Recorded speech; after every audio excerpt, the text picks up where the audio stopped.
लखनऊ अग्निकांड को लेकर बड़ी खबर है। एलडीए की जांच रिपोर्ट में 18 अधिकारी दोषी पाए गए हैं। 5 जोनल अधिकारी समेत 18 अफसर दोषी पाए गए हैं। ये बड़ी जानकारी मिल रही है। अधिकारियों में इंजीनियर भी शामिल हैं।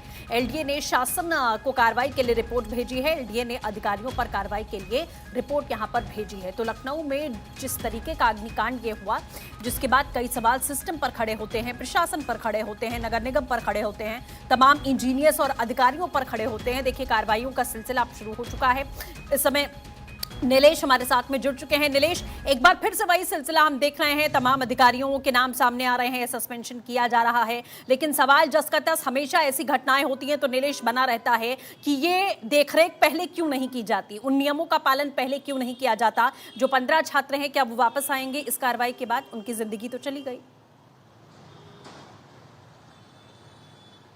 देखिए, बिल्कुल सृष्टि, अगर हम अपने 12 सालों के पत्रकारिता करियर की बात करें तो 3 ऐसी बड़ी अग्निकांड की घटनाओं को मैंने खुद ग्राउंड जीरो से कवर किया, जिसमें चारबाग के होटल का अग्निकांड जहां 4 लोग जिंदा जल गए, लखनऊ के हजरतगंज का होटल अग्निकांड जहां 4 लोग जिंदा जल गए।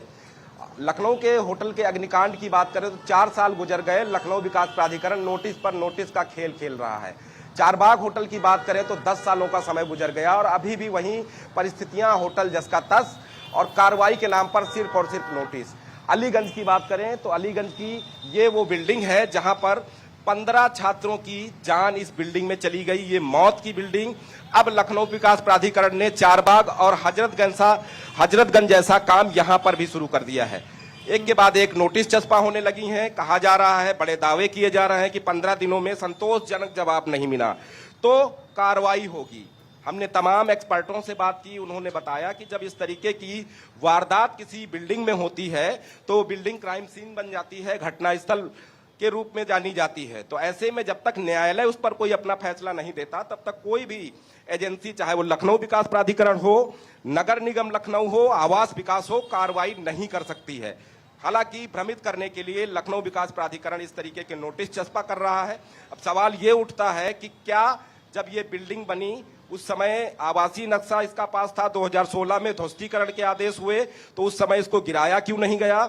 और अभी अगर हम बात करें तो 15 घरों के चिराग बुझ गए, उसके बाद कार्रवाई के नाम पर सिर्फ 4 अधिकारियों को सस्पेंशन, वो भी ऐसे अधिकारी जिनके हाथों में सिर्फ और सिर्फ आसपास का निरीक्षण होता है, ना कि वो नक्शा पास कर सकते हैं, ना वो क्लियरेंस दे सकते हैं, ना वो आवासीय परिषद को कमर्शियल चलाने के लिए कोई एडवाइजरी जारी कर सकते हैं। इसमें बड़े अधिकारियों के ऊपर कब कार्रवाई होगी? हालांकि मुख्यमंत्री ने सख्त तेवर दिखाए हैं, जिसके बाद लखनऊ विकास प्राधिकरण के 18 अधिकारियों को चिन्हित किया गया है। जल्द उनके ऊपर भी कार्रवाई होगी। ठीक वैसी ही व्यवस्था बिजली विभाग के ऊपर भी लागू होती है कि इतनी बड़ी बिल्डिंग और उसमें बिल्कुल। और नीलेश, ये भी जानकारियां मिल रही है कि इस एक्शन के साथ साथ अधिकारियों पर जो नकेल कसी गई है, उसके साथ साथ कई कोचिंग सेंटर्स हैं जिन्हें सील भी किया गया है। और सीएम ने साफ आदेश दिए हैं कि जितने भी बेसमेंट में कोचिंग सेंटर चलाए जाते हैं या किसी भी तरीके का व्यवसाय होता है, उसे पूरी तरीके से बंद करना होगा। क्या ये अभियान पूरे लखनऊ में इस समय चल रहा है?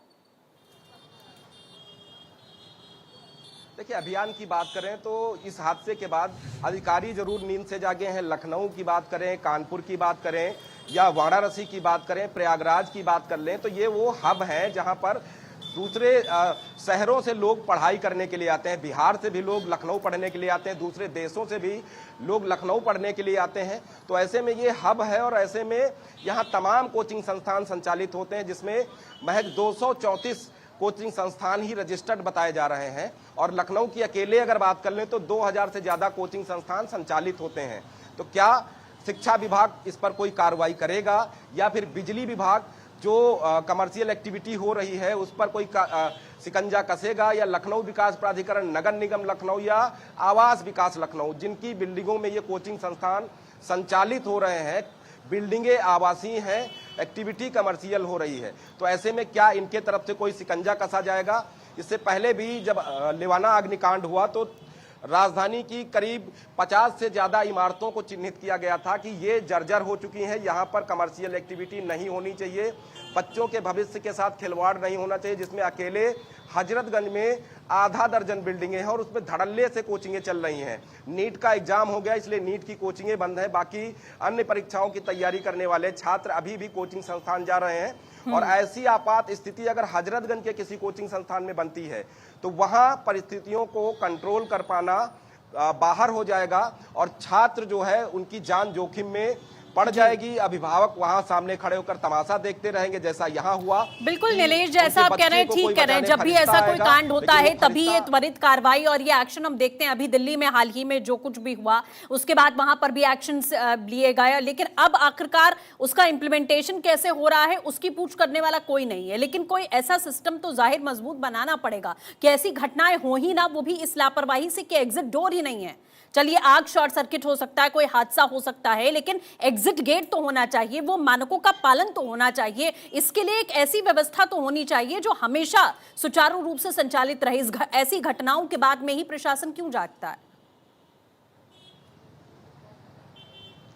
सृष्टि, हमने आपने वो समय भी देखा है कि जब कोरोना काल शुरू हुआ तो सरकार से ज्यादा लोगों ने अपना और अपने परिवार का ख्याल रखना जरूरी समझा। लोगों ने उन एडवाइजरी का पालन किया जो जरूरी थी।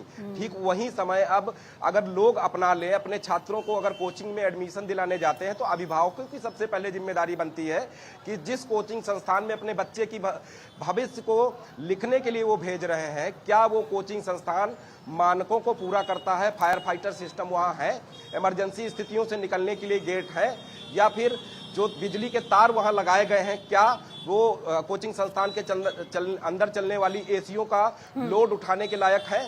तो ये तमाम जिम्मेदारियां अभिभावकों को भी उठानी पड़ेंगी कि जिस जगह पर वो अपने घर के चिराग को भेज रहे हैं क्या वो जगह उसके लायक है। तो ये तमाम जिम्मेदारी अगर अभिभावक हम और आप समझ लें तो जाहिर सी बात है कि तमाम एजेंसियां अपने आप सुधर जाएंगी। और जो हम बिल्कुल नीलेश, जैसा आप कह रहे हैं कि जिम्मेदारी सभी को समझनी पड़ेगी और सजग होना पड़ेगा। उम्मीद हम यही करेंगे कि जो अभियान चल रहा है ये हमेशा इसी तरीके से चलता रहे और ऐसी घटनाएं कहीं पर भी दोबारा ना हो। बहुत शुक्रिया, आप नजर बनाए रखिएगा, लगातार आपसे अपडेट्स लेते रहेंगे।